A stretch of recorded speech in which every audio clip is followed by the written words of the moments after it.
Catalina and Rhoades Ogletree. Hold on. Whoa. Where am I here? Just keep It going. just says it feels weird. I'm not in the. There. Is this better? Yeah. I feel like, but I don't know. We made it a. Just keep going sideways until you're off the. It's weird because I'm over. It's not the normal spot that we ever. Yeah. All right. Good deal. So, Mack Rhoades is now the mouthpiece of the college football playoff committee. Mm-hmm. I'm sure the committee thanks him for it, but no one else will. No. Because here's what's going to happen, and this is not Mack's fault. The committee, they do this for 6 weeks, and 5 of them are bullshit. They don't need to happen. They don't need to exist. But television says they do. So because the rights with ESPN say that they must. Because ESPN says we got to have something. Mm-hmm. This is what they do. And so they come out and they'll have this thing. And then it's probably easier now to say with 12 teams than with 4. But it's still going to happen where he's going to have to answer a question that the only answer to is, look, there's people in that room. We watched all these games, and we still think that this team is better than that one. That's what we think. But there are going to be things that happen, like Baylor and TCU, where you ask them, like, okay, and this was Bob Bowlesby's fault, but you're like, well, okay, who's better, Baylor or TCU? Well, TCU has a better loss. Okay, well, who did TCU lose to? Baylor. Okay, what are we talking about here? Like, oh, yes, okay, Baylor lost to West Virginia, but that loss should be nixed by the fact that the other team with one loss, their one loss is to Baylor. Like, but math instead, checks out to me. Bob Bowlesby was trying to be like, oh, here's what I'm going to do. I'm going to make them forget that the other teams in this thing are Ohio State, Oregon, and Florida State. Mm-hmm. Who else was the other one that year? And as like whoever the SEC team was, why was it Alabama? But I think it was Alabama. Yeah, and Alabama. Like, I'm going to make them forget that like all these other conferences exist, and then all these other brand names. And I'm going to take 2 of my smallest brands, and I'm going to try to convince them that both of them should. I'm going to take the 2 private schools that beat up on each other. Yeah. And I'm going to say that they both should be in over the reigning national champion, who hasn't lost a game since then. Yeah. And Ohio State. Yeah. And the committee said, that's dumb. Yeah. And they should be like, look, if you told us one, like, I honestly think if Bob Bowles had been like, Baylor's the champ, Baylor's in over somebody. Yeah, I think they're like the 3 probably. Or Yeah, they were the 5th. They were both ranked like 5th and 6th, which is Yeah, like but they're probably a in slap over the face, somebody. Yeah. Like, they're in over somebody. Also, the data point and all that stuff. The end of that season, I mean, Ohio State absolutely smacked around. Look, Ohio State's last 2 national championships are proof that one game does not define a season. Right. Or 2 games don't define a season. Like, the best teams, the cream rises to the top. Right. And they were given the opportunity both those times, and they did. So, I hate to give them props, but talking about this a decade later, I think Mack Rhoades, God bless him, man. He's going out there to the Wolves. Will it in turn probably give a better mouthpiece for the Big 12? I know he's probably supposed to be impartial, but we've seen it not be that way before anyway. So, maybe it'll help the Big 12 in that way. And then you also have, what is Linda Livingston? She's the head of like the competition committee, isn't she? Yeah. Of the NCAA. Yeah. So Baylor has these things that are, these mechanisms of places of power. They got to win. I'm not saying this automatically would get Baylor into the playoff. That's not what I'm saying. But what I am saying is that, the Big 12 has allies sort of in these positions. I think that this is a completely, like we were mentioning, thankless job, because they were getting lambasted on Twitter for that video that they put out ahead of where they were all just kind of sitting around in armchairs watching the last weekend before they made the championship weekend, before they made the picks or whatever. And people were like, this is orless or whatever they were saying now. But they got lambasted for that. So anything that this college football playoff committee does is going to be scrutinized.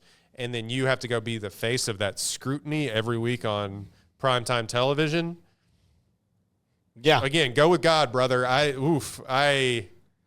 No thanks, man. Yeah, I don't know. Like, I would, and I'm sure, like, eventually you get, like, you know, everybody in the room, like, all right, well, who's going to be the next spokesman because Ward's term is up? And they're like, who wants it? Huh? Who wants it? Did you raise your hand? No. No, I just want another Pepsi. Yeah. You think they draw straws? Like, what do you think what do you think the selection process I don't is? know. Like, yeah, I would not want the job at all. At all. Yeah, and then you're having to answer questions probably from conference commissioners too, on top of everything else. Yeah. Like, who do you think you are? Yeah. Every week. Like, Yeah. Yeah, I don't know, man. Yeah. Well, and then there's like this pressure from your conference, and you know, like you've got to go out there. You're going to have to go out there and say, well, the committee felt that BYU's strength of schedule, and like you know that's not how you feel, Right? You know, like you don't feel that way Because you're watching it every day. You know? Yeah, you're watching it every day. It's tough. Like and Kirby Hocutt did it, but here's the thing about Kirby Hocutt. Kirby Hocutt likes to like go out there and be like. You know, like he's a show. Like he likes that. And not that the Mack does, but like Mack, again, the only person I think who liked it, we had Kirby Hook on the show, and I asked him the question, like, why would you want that job? Why? Like, it's just, you have 5 shows where you're going to go out there and then you have to say things that you may or may not believe are true.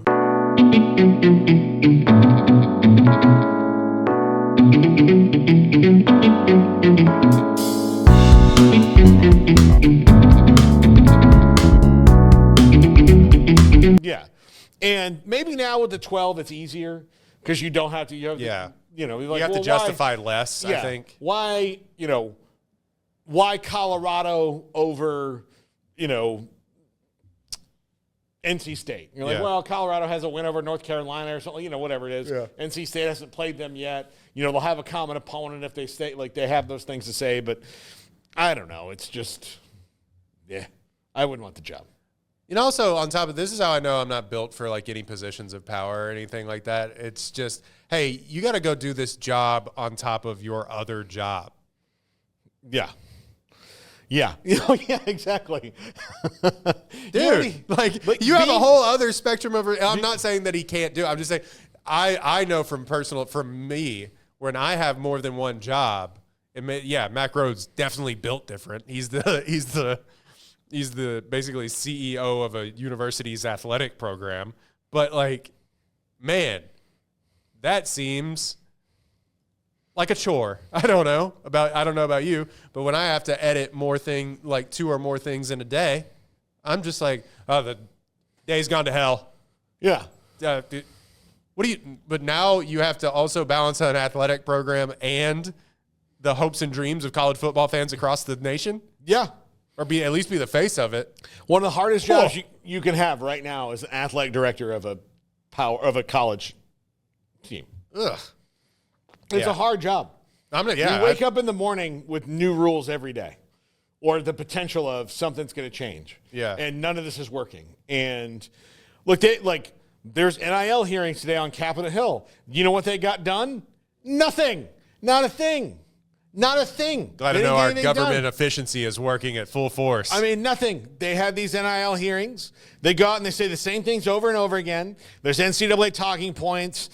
They bring in Nick Saban. It was Shane Beamer, actually, this time around. So Shane Beamer was there. And they've got to fix this. They've got to do this. And all that. We hear it all. But ultimately, they're not going to do anything. And Dennis Dodd just tweeted this out. This recently from a stakeholder in the NIL debate. Whoever the lobbyists are have no friggin' idea what they're doing. Schools, conferences, NCAA. They're not talking about the things that worry Congress. They're talking about the things that worry them. So you're going to go Congress is going to go ask stupid questions because most of them have no idea. They don't know. It's not their area of expertise. Right. And so they ask these questions. And then the only thing I was a dentist in rural Alabama, so exactly. It's just like what? But like, and then half the time, like these things happen, and the only thing they know to say is, what like the internet talking points are from the angriest 1%. Right. Like, they can go up there and be like, well, I feel this is changing the very fabric of college football, and it's tragic. And you're like, but you're mad that people are getting paid money, or are you mad that like the system it's very flawed? Yeah. Like, which one is it actually? Which like, what are you mad about? And then they can't answer that question because they spent no time thinking about this because they've got to go to the next thing and the next thing and the next thing. And they're not, because they're constantly fundraising and all that, none of these people are going to go up, and that's what they care about most. None of these people are going to go up and be like, you know what? I'm going to make sure that college athletes, the system is paid fairly and it's even across the board, and we're going to have a system that makes sense. No, because people are going to be like, oh, thank you, I guess. Yeah. I mean, I'm not a college athlete. I'm a fan, but like, I mean, I'd rather like, what about Medicare? Like, that's the thing is that like, that's what people are going to ask, or, whatever culture war bullshit, they throw out there. Like this is a non-starter. Like, you can't go on Fox News and talk about it. You can't go on CNN and get people riled up. Right. So whatever side of the aisle you're on, they can have you on like, hey, we're going to have Cory Booker to talk about this, and he may know a lot about it, but he's not going to be able to go back to his constituents and be like, did you see what I did about the NIL? Did you see that? That's pretty impressive. And they're like, so? Or if you're, Yeah, what about the price of eggs, dude? Yeah, if you're there, like, what's getting them elected on the NCAA? Nothing. So they'll Nothing. They'll kick the can down the road. It's not an issue that they'll ever run on. It's not. So they have no skin in that game. Also, Ted Cruz campaigned on it a little bit last year.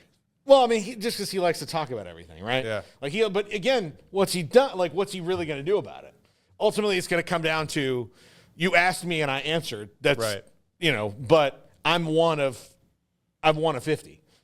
Yeah. Or one of 100 here. Like what? Okay, 43 of us feel this way. 57 of us don't right now. So we're not even going to bring it up because we know exactly how it's going to go.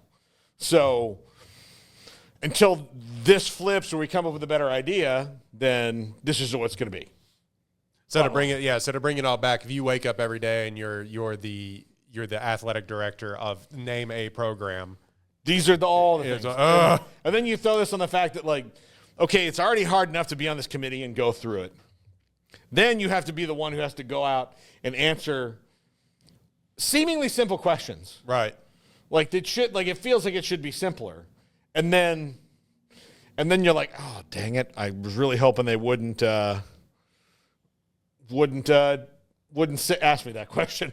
And like, thing is, I think all things I actually considered, trust Mack over anyone else because I know him well enough to be like, you know what, that did come up in the room, and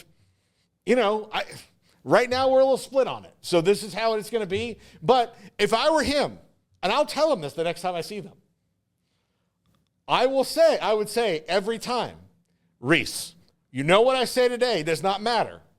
This is just how we have it now. 6 weeks from now, 5 weeks from now, 4 weeks from now, next week, that's what will matter. Right. So all you people that are involved, win games. I don't know if Mac is on Twitter or X or whatever you want to call it. Anyway, He's not. He's not? Yes. Okay, good. I was going to say deactivate. Yeah. Don't get on Reddit. Yeah. Don't do any of that stuff. Like, that's just my advice. I mean, from a chronically online person, just like don't do it. Don't read the comments. Yeah, don't do it. Don't do it at all.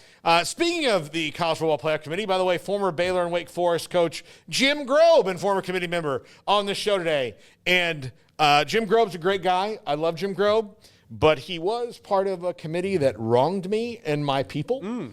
So, I mean, I feel incumbent upon me for us to squash this beef. Are you going to, grill him about it? I'm going to say, why'd you do this to me? Me personally. Or us. Are they like me, us? Well, you know what I'm talking about. Yes. I thought, but like I said, listen, you know a lot of us, but you especially know me, and you should have known that you shouldn't do this to me. Why wasn't I brought up in the room? Guys, what are we going to do to Paul? He's a good guy. He doesn't deserve this. Right. And they all said, who's Paul? Yeah. Think about poor Jordan Travis, his legs all up there. Yeah. And you just told him, like, listen, the only reason that we liked your team at all was because of you. Not for the fact that one of the best defenses statistically in college football in a generation. You and you alone. Who, by the way, led the Rams to the playoffs basically this year. You shouldn't have broken your leg, you pussy. So, I mean, I don't think Jim would use that such language. I don't think he would either. But no, but that's, Well, when I heard, like, when Jordan Travis was, like, sending out social media about, like, how bad he felt because he broke his leg, I'm like, you did, like, why did you do this to this kid? Like, why would you, and then not only that, the other 100 kids on the roster that, like, hey, all these things you didn't matter because it only mattered, this is the only guy that matters. But what's really important is how it affected Paul. I mean, yes. Yes. Like, I mean, who show let's are be we honest, on? the only reason that they did it was to spite you in Waco, Texas. Okay, that's a better, like, why, like, what did I do to you and the committee, to make you do this to me? So whatever Catholic guilt that you still have holding on to right now is just like... I mean, like, you can tell these things come from Catholicism. Yeah. So. Just deep down self-hatred. Yeah. Exactly. That's going to do it for us. What did I do to deserve this? Yeah. John McClain, Jim Grobe, also Amanda Kristovich. She's going to be on today. We have a lot to talk about the NIL hearings, ACC, front office sports. She does a great job. Friend of the program now. Very, like, she's our go-to. She's a great way of explaining all this stuff. How many times do you have to be on to be a friend of the program? You've been a friend of the program from the jump. From the get-go. I'm just talking about other guests. Yeah. Yeah, no. Like, you're like our Alec Baldwin. I don't know if I like that. For like SNL. Okay, sure. Yeah. I mean, you're not Alec Baldwin. Like, I don't think you're going to shoot anybody. But, like, but you're, I mean, Can we, like, come up with a better SNL host? Can I be Steve Martin? Sure. Okay, thank you. Steve Martin. Yeah, you be Steve Martin. We'll start with Steve. I don't know. Alec's pretty good at hosting that show. He is actually pretty good. He's the one 17 times, so. He's pretty good at hosting the show. So, anyway, that's going to do it for us. We'll see you in an hour, everybody.